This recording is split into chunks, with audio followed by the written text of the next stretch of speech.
Hello,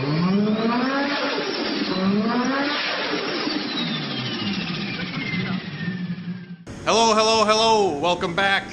Today I'm going to work on the CRX a little bit more and finish up this fuel system before I tune it again. I kind of just loaded a base map onto the car last night and it seems to run pretty good. Wide open is a little lean, so I got to do some tweaking on the tune-up a little bit, but I figured I might as well put my fuel pump in before I go and tune it, because I don't want to have any other variables and have to change the tune 100 different times because I keep putting different parts in it. So yeah, we are going to be installing this Walboro 450. Subscriber named Bryce sent this to me. He actually has a YouTube channel that I might link up here somewhere or in the description.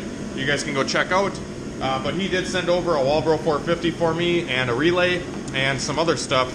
So shout out to him. I'm going to be installing this and kind of show you how to rewire it and get some more voltage out of the fuel pump, because a lot of times the factory wiring is real small and can only take so much amperage. So it's better to run like direct battery power with a thicker gauge wire to the fuel pump and then just use the factory wiring to trigger the relay.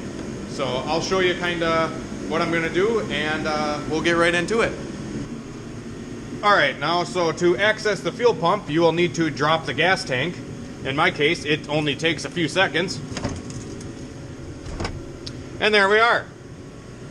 I already did this before. I cut a hole to access the pump because I didn't really want to disturb any of the lines or anything underneath the car, because this car is very old and rusty and I don't feel like restoring it because it's a $300 car.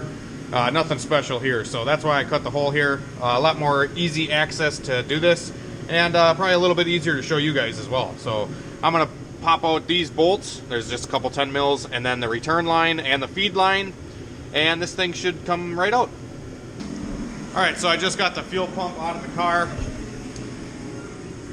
Like I said, just took the return and the feed line off, cut the wires, and there we are. She's out.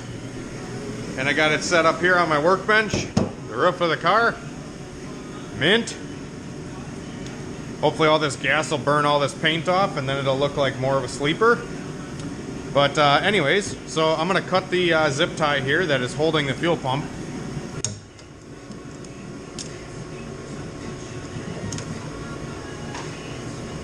And now the fuel pump should be free. We can take the sock off and then pull it away from the hose, just like that. And there's our piece of junk fuel pump. And here is the new Walboro. As you can tell, you know, the Walboro is a lot bigger in size, so I'm hoping it does flow a lot more, which I know it does, but yeah, there you go.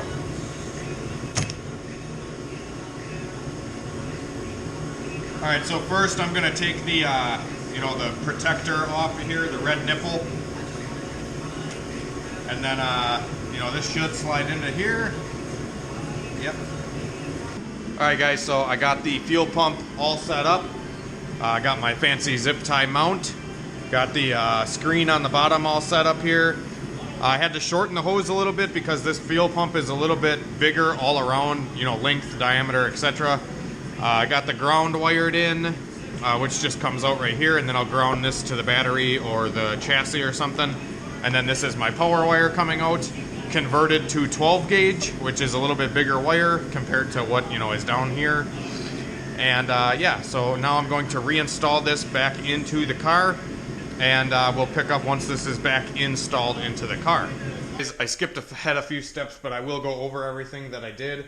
I had to go pick up some wiring connectors so I could wire the relay and whatnot. But yeah, so pretty much what I got going on back here, other than the mess, is this is a, you know, 4-prong relay, and I have one wire coming straight off of the battery feeding the relay's main power, and then on the other side of it is going to the fuel pump. Then I have the factory wire from the wiring harness that does, like, you know, it triggers the fuel pump when you turn it on, turn the key on, it turns the fuel pump. That's triggering the relay to turn the relay on, and then I just grounded the pump with the regular ground and then grounded the relay to the battery. So pretty much what this is doing is it's allowing the fuel pump to get direct power from the battery versus having to go through the wiring harness through the very skinny wire that comes factory.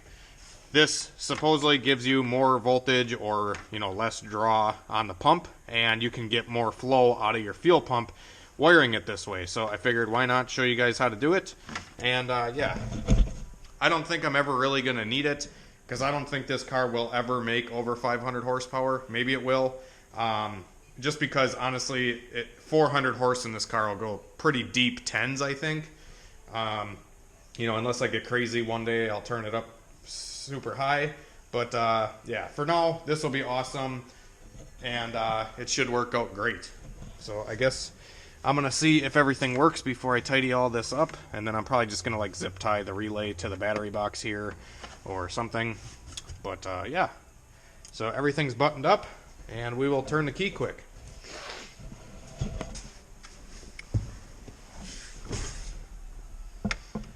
All right, let's see if we got some juice. Oh yeah, that sucker's loud. That sucker's loud, boys.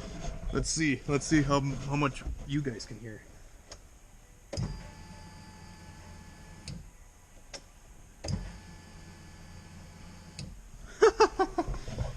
All right, let's see if she runs.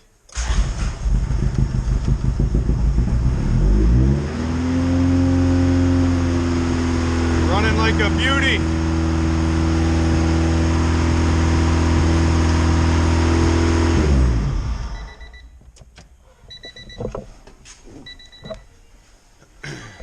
I still have to mess with a lot of the cold start settings and like the cranking fuel and all that for these injectors still. Like I said, all I did was change the injector data and the injector size. But a lot of times on bigger injectors, you gotta actually take away fuel while you're cranking because otherwise it'll flood the engine with a larger injector.